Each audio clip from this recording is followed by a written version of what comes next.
Baik Mas, sebelumnya selamat sore. Perkenalkan kami dari anggota tim kelompok 4 manajemen logistik dari Universitas Negeri Yogyakarta. Sebelumnya perkenalkan, nama saya Novan Romboni dan selanjutnya rekan Saya Brigita Sari. Nama saya Jasmine. Nama saya Archarli. Saya Komang Lia.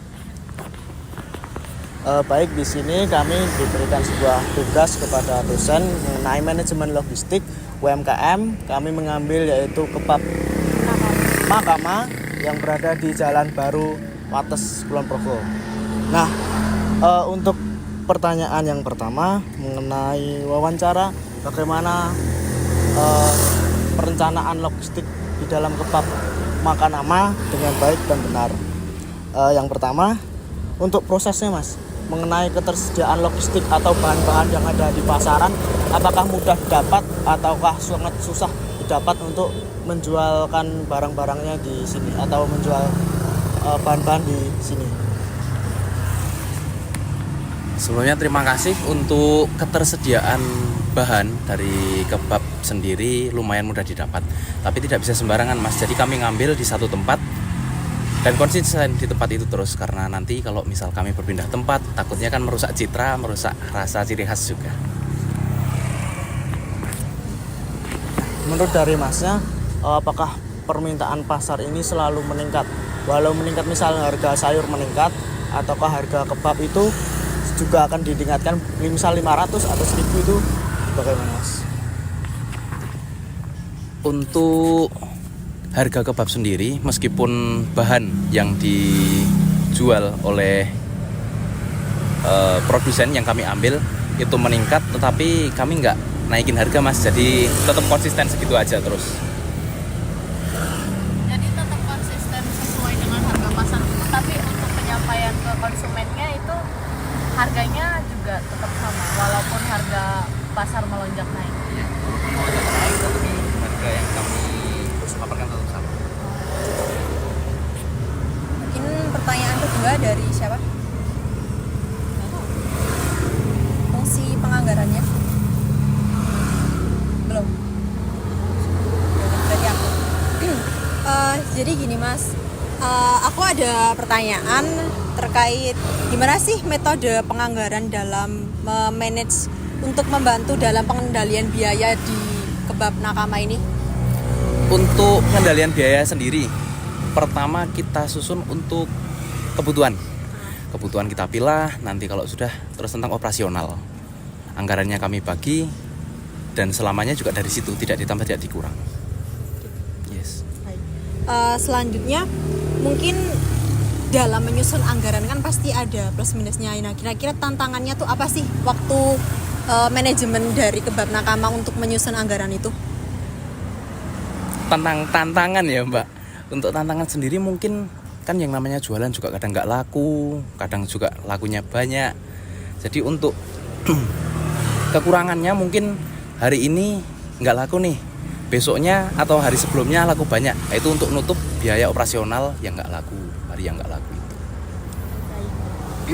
Pertanyaan selanjutnya, cara mengefisiensikan biaya operasional biar tetap biar usahanya tuh tetap jalan terus nggak cepat kolaps. Kan biasanya kalau anak-anak muda kan misalnya nih baru turun sebentar langsung kolaps gitu kan. Nah, cara mengefisiensikan biaya operasionalnya tuh gimana? Bicara tentang efisiensi biaya operasional, sebelum usaha kan kita juga perlu survei dulu, riset dulu. Betul. Konsumen di lingkungan sini itu butuhnya apa, customer base-nya seperti apa, itu harus dibentuk dulu. Kalau udah, nanti secara tidak langsung kan uang yang kita keluarkan untuk usaha itu tidak akan berkurang ketika konsumen turun. Walaupun turun, nanti pasti ada naiknya buat nutup.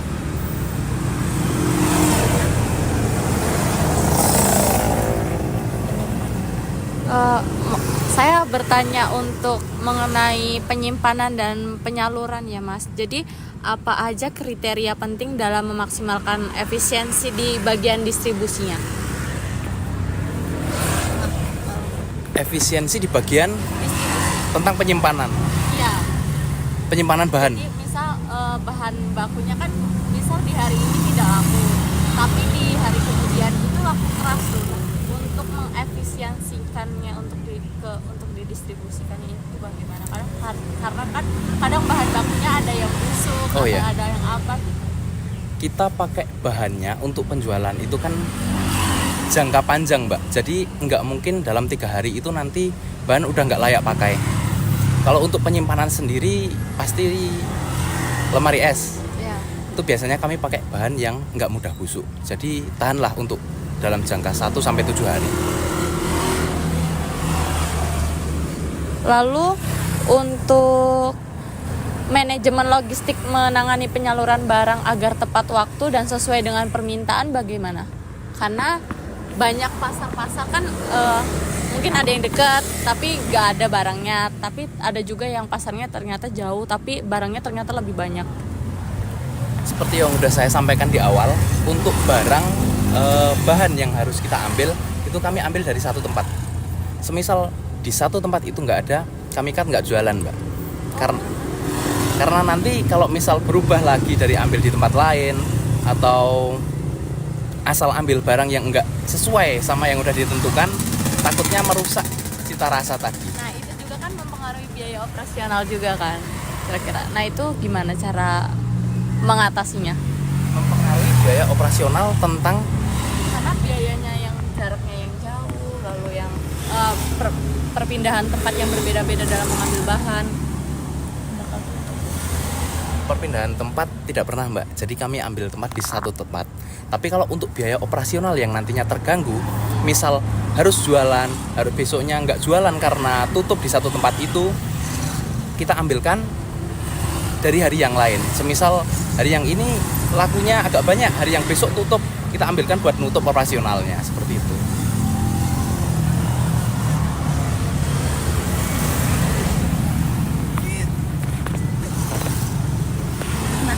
Nah, sekarang aku mau nanya tentang pemeliharaan. Nah, di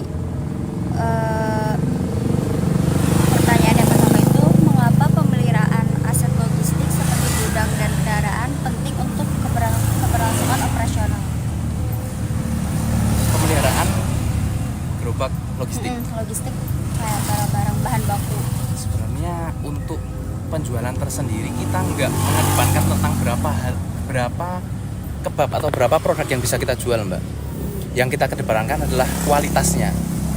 Jadi semisal kebab itu mengalami gerobaknya rusak atau perlu pemeliharaan, segera kita pelihara.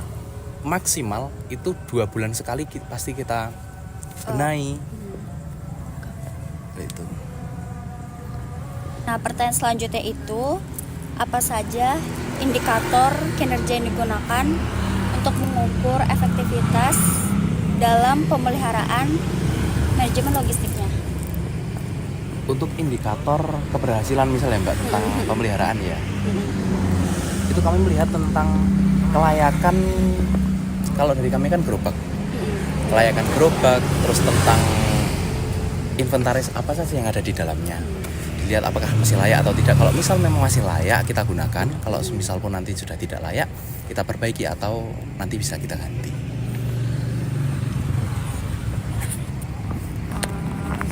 Saya menanya masalah kayak bahan-bahannya ya Mas. Kan setiap bahan-bahan itu ada membusuk gitu-gitu. Nah, pertimbangan utama untuk memutuskan untuk membuang barang dalam manajemen logistik sendiri itu gimana? Jadi gini Mbak, untuk bahan yang kita sediakan di sini kita jaga kualitasnya. Semisal pun nanti ada yang busuk, entah itu terlihat seperti busuk ataupun sudah busuk, langsung kita buang, kita ganti sama yang baru. Seperti itu. Ya, kami mengutamakan kualitas karena customer kan juga pasti nanti menilai. Misal beli, terus kalau misal nanti baik pasti beli lagi, kalau enggak pasti nanti di-cut, Mbak. Kan itu membuang bahan ininya. Ada dampaknya nggak sih, Mas? Dampak untuk lingkungan mungkin atau dari saya tentang Untuk operasionalnya? pasti berdampak, karena bahan yang dibuang kan itu juga dari modal, Mbak, yang nggak bisa diputar lagi. Itu pasti juga nanti akan mengurangi laba yang nanti kita dapat untuk menutup operasional yang terbuang itu.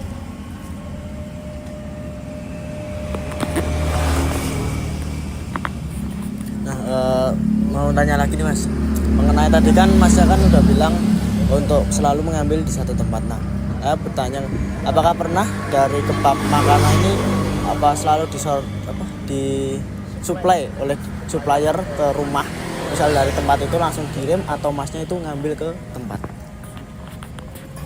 Kalau untuk supplier persediaan dari bahan tersebut kita pasti ambil terus, Mas. Nggak pernah yang dari sana terus nganter ke rumah atau langsung ke kedai, itu nggak pernah. Jadi setelah dari sini biasanya nanti kita nyempatkan buat ambil, buat jualan besoknya lagi. Di tangan pertama atau langsung dari tempat lain? Kayak misal langsung dari petaninya atau dari toko? Dari toko. Dari toko, Mbak. Berarti tangan kedua. Tangan kedua.